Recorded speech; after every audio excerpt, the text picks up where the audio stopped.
to my YouTube channel, John's Box, and to another edition of English Just For You, where we look at and analyse 10 sentences, all of which contain mistakes. It should have been here is the news today, but for lack of time and in preparing that, we're going to look at those sentences because I'd promised the news previous month, and we'll do the news another time. So here goes for the first sentence.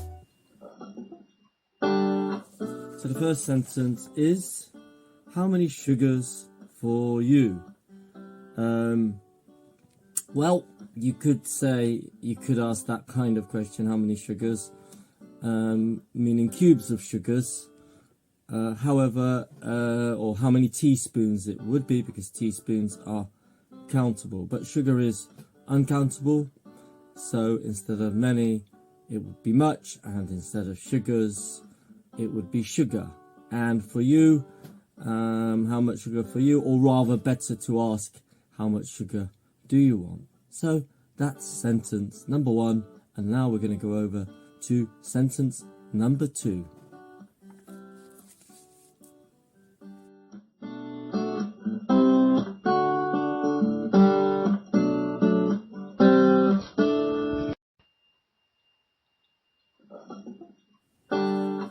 Sentence number 2 is, I used to speaking German. Now, there are two possibilities here. Obviously, we're talking about habit with the used to. Either we could use the past habit, I used to speak German, but now I don't. Or in the present habit, I'm used to speaking German, which means I speak it on a regular basis.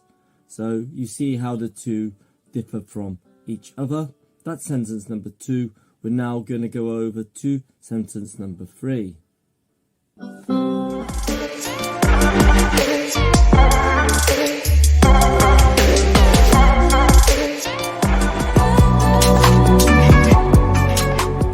Sentence number 3, which is, don't listen him. Now, listen as a verb in its infinitive form, the base form, comes with the preposition to. So we're always going to use listen with to, unless we order you not to listen, which would be don't listen. But the sentence isn't complete there, so the answer is here, don't listen to him. So that's sentence number 3 or 4. Sentence number 3. Sentence number 3. I'm not really good at counting.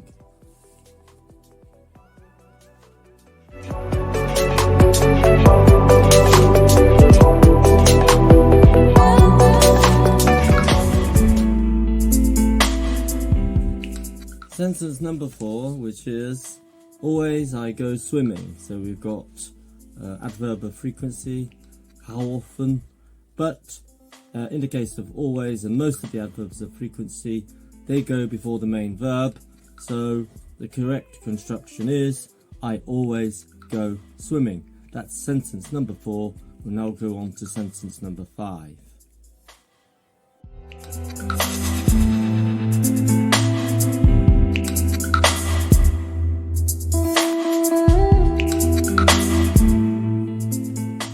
Sentence number 5, which is, you open the door. Now, we're giving instructions here. Either we're giving the instructions to another person, in which case it would be you, comma, or hyphen, or exclamation, new sentence, open the door. You open the door. Or simply we remove you, we start with the infinitive, and then the sentence is open the door in the imperative. We might want to be polite, so it would then be please open the door, or open the door please. That's sentence number 5. Or is it number 4?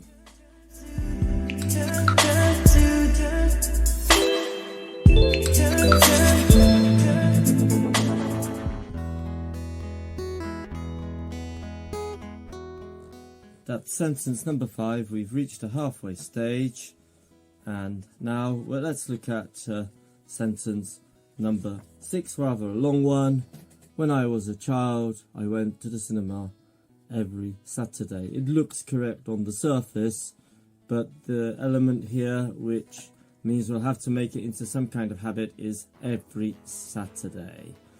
So instead of the went to, it would be better to say I would go to the cinema. We can use the would in the active verb as habit. I would go to the cinema every Saturday, or simply when I was a child I used to go to the cinema. Without every Saturday, because would there sounds better with every Saturday. So that's number 6, sentence number 6. We now go on to sentence number 7.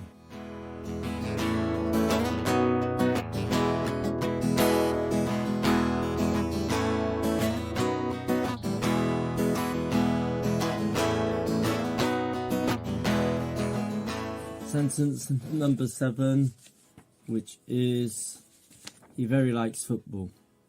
The very is in the wrong position. We're talking about to what extent. So either we say he really likes football, or alternatively, he likes football very much. So that's sentence number 7. We'll now go on to sentence number 8.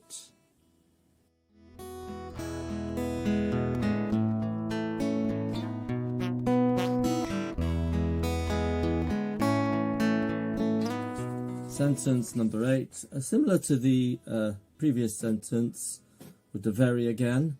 She very misses her husband. Again, to what extent does she miss her husband? Very much. Or we can put in really again. So she really misses her husband, or she misses her husband very much. I do select these sentences at random. That's why we had 2 of these, 2 very similar ones on the trot. That's sentence number 8. We'll now move on to sentence number 9.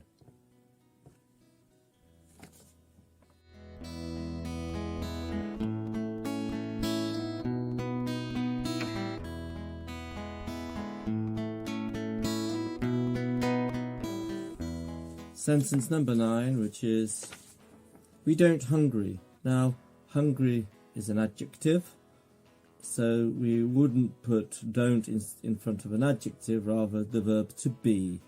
So the answer here is we aren't hungry. So that's the penultimate sentence, number 9. Now we're going to move on to the final sentence, number 10.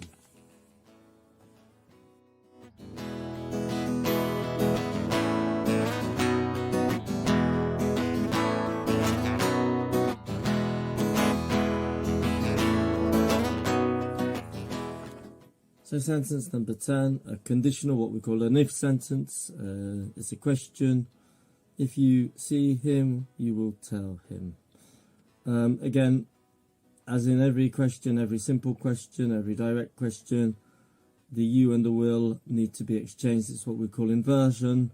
So we're looking at the correct sentence. Well, we're not looking at it. If you see him, will you tell him? That's sentence number 10.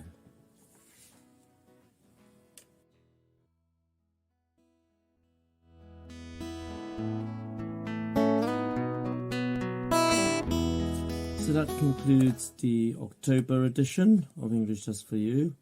As I've already mentioned, I'll try and squeeze in an edition of Here Is the News, and we'll be back in November for another edition. Don't forget, if there are any questions you have about today's sentences, you can always comment. I'll always respond to them. And yeah, I think that's it for today. Enjoy the day, enjoy the rest of your week or weekend, whenever you're watching it. Alright, so bye for now. You didn't expect that, did you? Well, there you have it. Bye.